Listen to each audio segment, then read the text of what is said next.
Welcome back, friends and family. We are continuing our discussion about discovering who we are. Are you excited? I know I am. So today we're going to be digging deeper in our conversation and thinking about the evolution of ourselves. How do we evolve to be our best selves? How do we evolve to have the greatest identity ever so that we can live the life that we want to live? That's what we're going to be talking about today.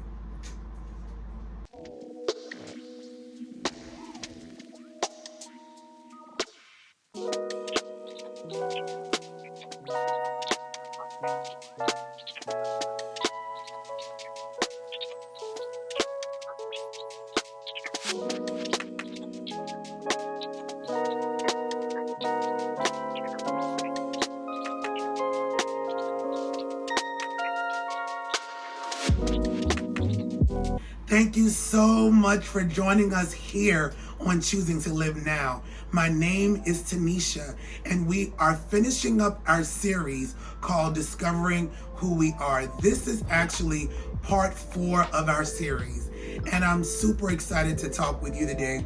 We spent the last 3 episodes of this series really exploring the different attributes that make each of us who we are. Another term for that in psychology would be identity. Our identity is who we are. And we talked about in our very first meeting that our identity is a composite of our mother and our father, and our social experiences that we've gone through, those things that make us who we are. But what we've been focusing on in this series is our core fundamental values of truth. Yep, that is a new term that I introduced to you, the core fundamental values of truth.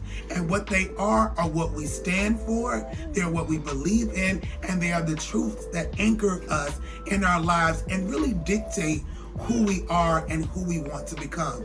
So I thought that it would be a great idea that since we're ending off the series talking about identity, to really take a little bit of time and explore 5 of the ways that we can be our best self now, more specific to identity. How can we evolve our identity in a way that we can accomplish the goals in life that we desire to accomplish? So that's what we're going to be talking about. And I'm going to give you 5 strategies or 5 things to consider as you're on your growth journey to become the best person that you desire to become. So let's begin with the very first thing to consider. As we're going through this discovery of who we are, it's very important that we remember that the majority of our identity is stable. Yep, I know you heard me say we could change, and we can. But I need to give you true scientific information so you can understand the concept that we're really trying to bring home here. The majority of your personality, your identity, is stable. And a part of your identity is your personality. So let me say it one more time. The majority of your identity is stable. So that means that you cannot change who your parents are. That does make you who you are because you share chromosomes with them. There are things that you inherit from them. The process of inheriting traits from a mother or a father is called heredity. So you're going to have genetic predisposition to things that you cannot control, whether they be good or negative, and you need to understand that exists. You also need to remember, it's important to remember that the biological traits that you have, they are things that are consistent with you. They are what makes you who you are. Another aspect of what makes you who you are is the fact that you cannot change your life experiences. They belong to you. I know. There's a couple of them you might want to give away. You want to trade them, right? Listen, so do I. and I would go right up to about high school. Hey, but that's neither here nor there. The idea, though, is that your experiences are your own, okay? Those are stable. And listen, those experiences really speak to how you conceptualize the world around you. The way that you see everything that that you go through in the future really is shaped by what we've experienced in the past. For example, if you have traveled, down a particular highway to get to a destination, that becomes a part of your the culture of your thinking about how to get to certain locations. It's just a part of the way that you think about traveling, right? There may be other avenues, but this is what you know, and that is a permanent part of your memory and your DNA, okay? So those concepts of who you are that are related to your experiences and your family, those are stable, okay? Another thing about you that is stable is whether or not you are introverted or extroverted. When you are introverted, you get your energy in life by spending a reasonable enough time alone, where you're able to think and recharge. Whereas when you're extroverted, you are the person who gets energized and recharged by being around other people. In both scenarios, you might like being around other people, but being around other people as an introvert when you need to recharge may drain you, right? So you need to spend some time with yourself. Whatever you find yourself as on the Richter scale, just know this: those things are stable. I know. You don't change those overnight. You even might be able to recant back in your mind things that you went through when you were a child that showed whether or not you were introverted or extroverted. Did you want to play with a large group? Did you want to be in more intimate settings? Did you prefer to be alone? Did you prefer to be with the group? Like, it's really, those things are stable throughout childhood. And that has been found in science. So I want you to be okay with that reality. Those things are stable. But here's the thing. What isn't stable is the way you think about what you've gone through. That can change. And that has been the purpose of us talking about identity and your core fundamental values of truth. You can change the way you think. You can change your perceptions by taking a close, clear look at your life and what you've gone through and being reflective, so that you can recognize when there are negative narratives that you believed in or lies that you told yourself. Can I say that again for the people in the back? Okay, we're here.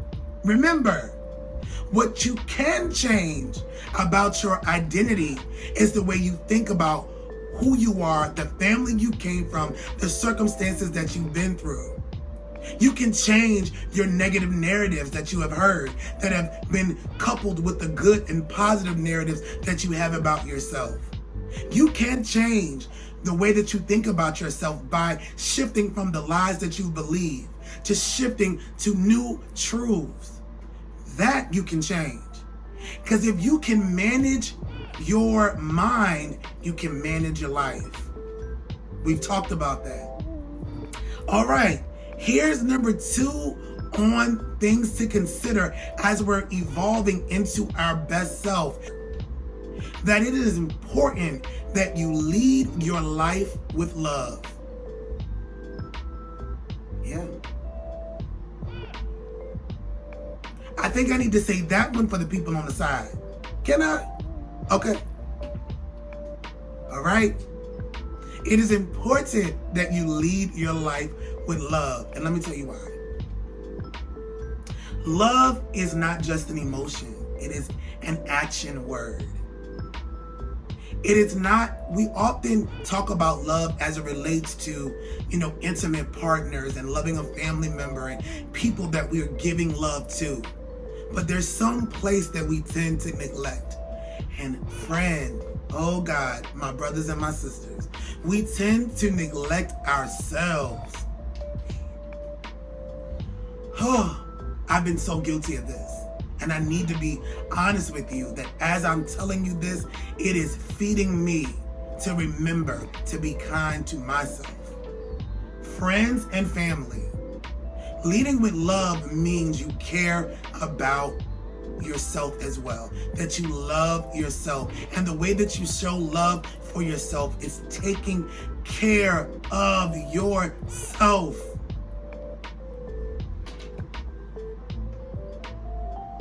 I want you to really ask yourself, am I really willing to do the work to take care of myself?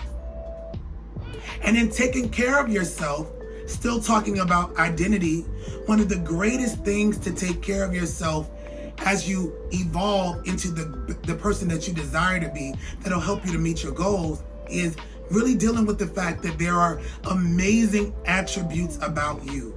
There are amazing components of your core fundamental values of truth that have led you to this point that you're at right now, even if you're not at the greatest place you want to be at.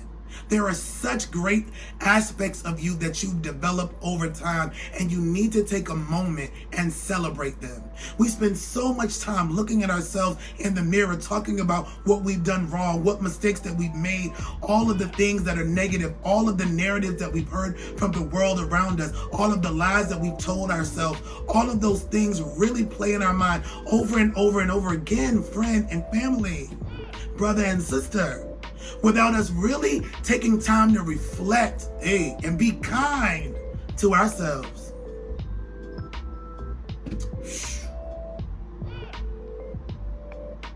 Yeah. If you love yourself, be kind to yourself. Think about the good that you bring into the world and about the people's lives that you change, even if it's just in the work that you do every day. Every day that you accomplish the task that you accomplish, it is helping someone else to be who they're supposed to be, to accomplish a goal that they need to accomplish. So you matter. And the things that you do well matter. And don't forget to celebrate those things.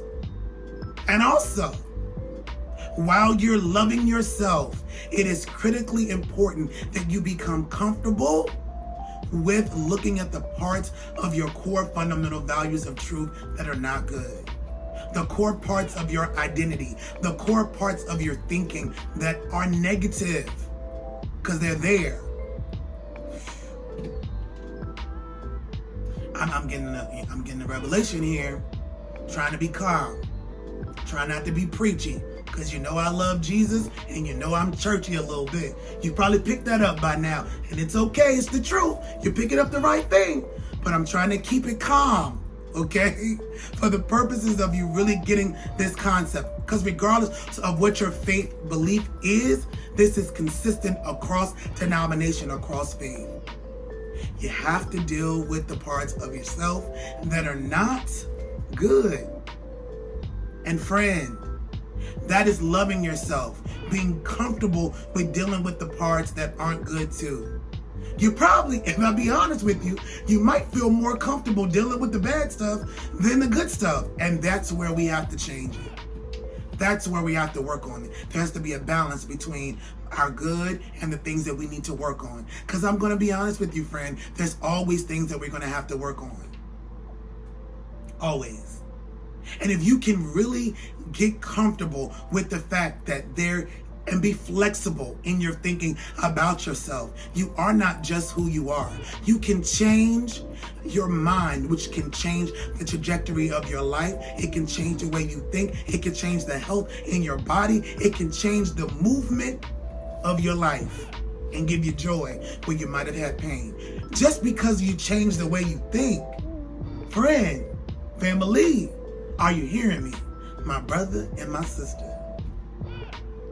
But where it begins is you dealing with the fact that there are these conflicting variables that exist within all of us. Things that we do well and things that we need to improve. Look at the negative parts as things that we need to improve, as opposed to looking at them as bad. How about we change the narrative by changing it to, I need to improve on that. I need to work on that. I need to change my thinking in that area. I need to find ways to heal in that space so that I can be better. That was number 2. Let's go to number 3. Number 3 The third consideration as we are evolving is this. Your mind is going to be your greatest battlefield for change. Woo! Man. Listen. Can I say that one more time? All right. Your mind is going to be your greatest battlefield for change. Why? Because we've trained it throughout our life experiences to flow in a certain way, to look at circumstances a certain way, to do things in a certain way over and over again. And if we've watched our grandparents, our parents, our friends, our communities do it in that way, where it is very difficult for us to change the way that we think and we view the world. And I want you to know, friend, family, you are not alone in that. Each of us have an area where we struggle in that area.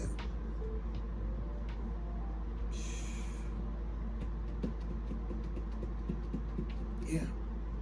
Our mind is what needs to be changed. And I know I said I had 5, but I thought of one that, well, maybe it's still 5 things to consider. Let's go back up 1 to 2. Remember we were just talking about loving ourselves? There's one more thing we need to remember. As we look at the fact that there are conflicting variables that live within us, let's also remember that we need to be considerate of others' journey and to show love to them. That as we go through situations that we don't prefer, as people treat us in ways that we know aren't fair or aren't equitable, remember that that person is also on their own identity and growth journey, just like you. Yeah. So showing love to them means not treating them the way they treated you. And I know it is hard to do that. But if you treat someone else that way, it's going to come back to you. So if you want to continuously reap positive results, reap upward mobility, lead with love when you're dealing with other people as well.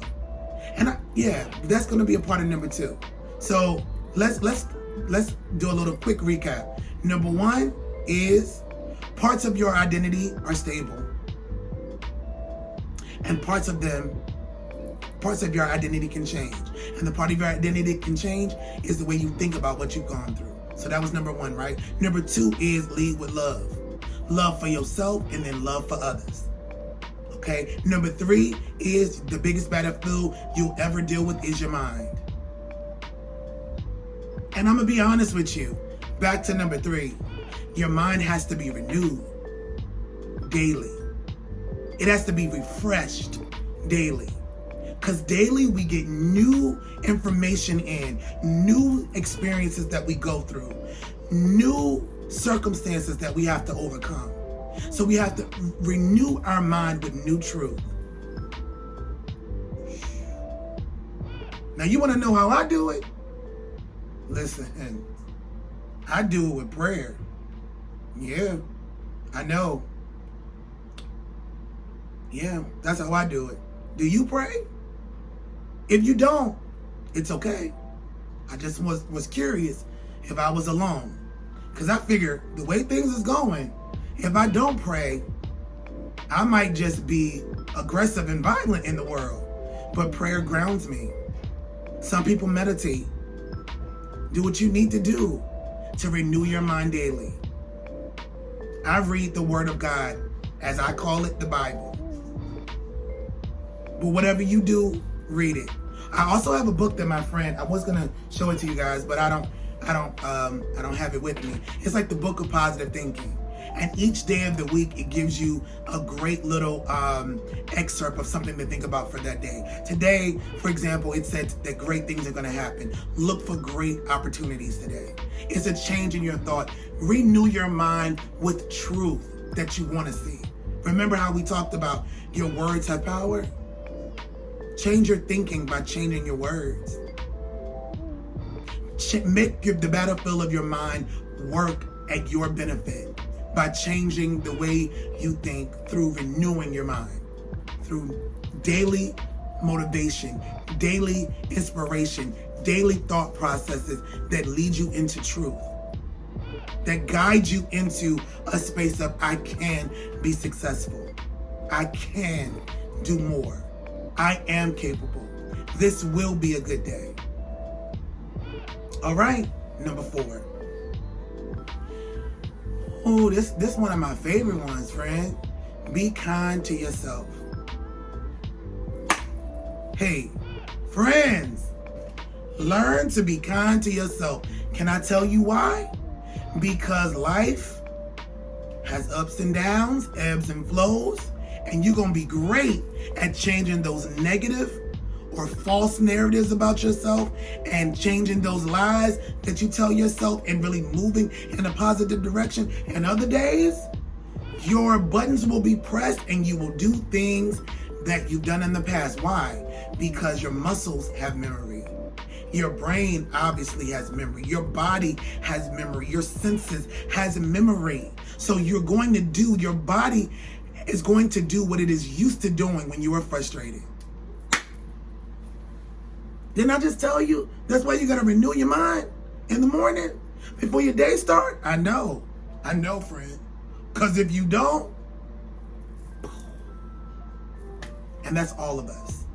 We're so tense right now. Have you noticed it? I've even noticed that people driving on the road are aggressive.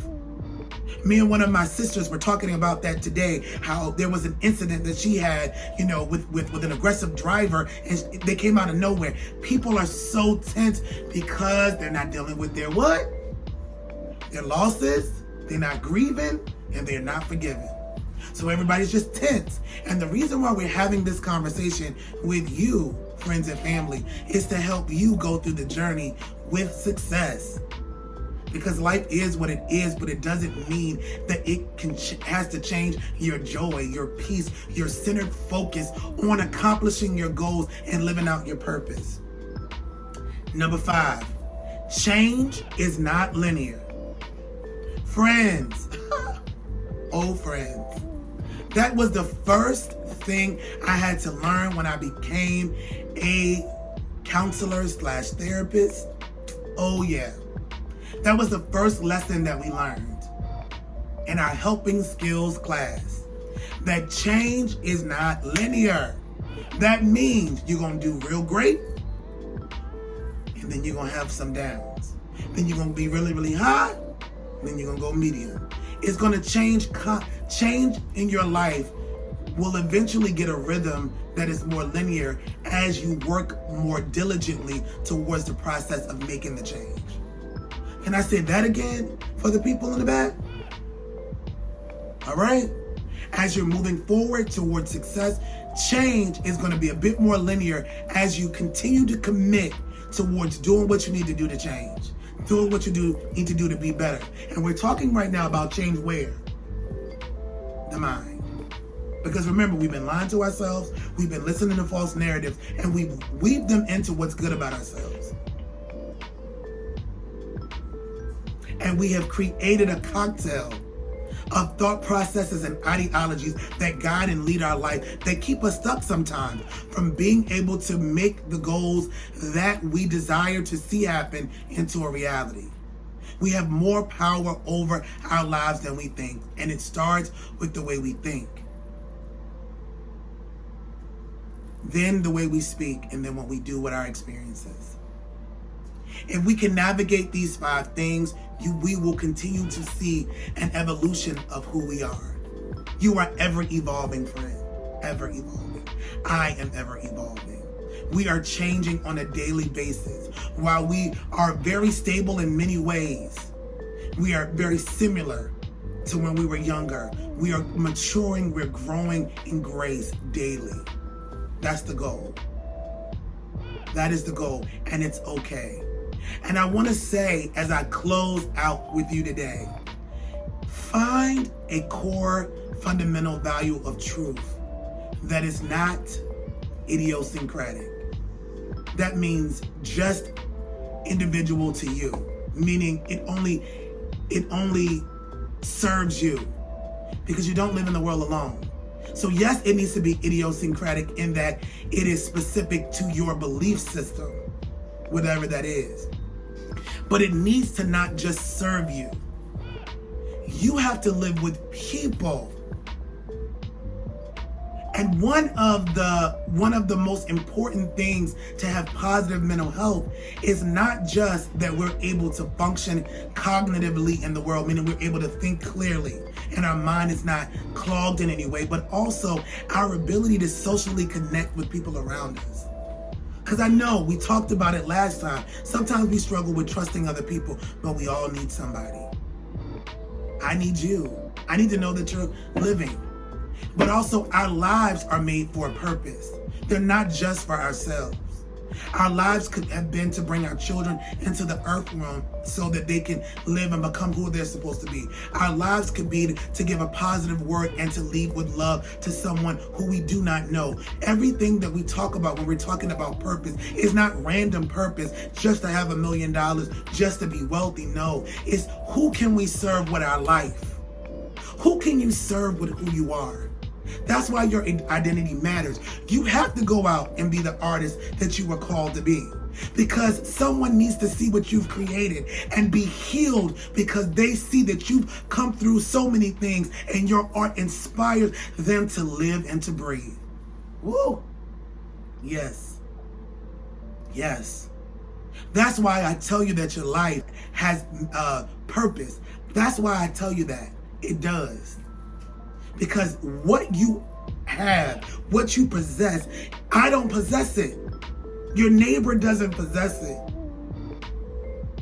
It's yours. And the world needs more of that positiveness that you have to offer. And if it's negative, we can work on that. Because the world don't need more negative. We actually need more positive. But I'm really focusing on the positive parts of you. And I know if you're struggling in your identity right now and you feel like there's nothing good about you, know that that's not true. There's a false narrative that you believe that you need to work on. And listen, go to therapy, find someone, reach out to a community that can help you. Because there is hope for you. There is hope for me. There is hope for us if we want to change. I want to thank you so much for sticking with me during this series about identity. I hope that the information was helpful to you and to those that you've shared this with. Please like, please comment, please subscribe, please be interactive in the comment section. We would love to hear about you and what you love to hear us talk about next. Grateful that you took the time, whether it was 5 minutes, 10 minutes, or for the full duration of the video, to stick with us. Thank you. Thank you so much. And listen, I cannot wait to talk to you next time. We're going to talk about some amazing things that we're going to do for the rest of the year. All right, friend, listen, remember, you are not alone. I am with you. This is a community. We know already that things have been difficult, but we, friend, are going to get through this together. I promise you, I am here with you. Until next time, blessings to you today, my friend.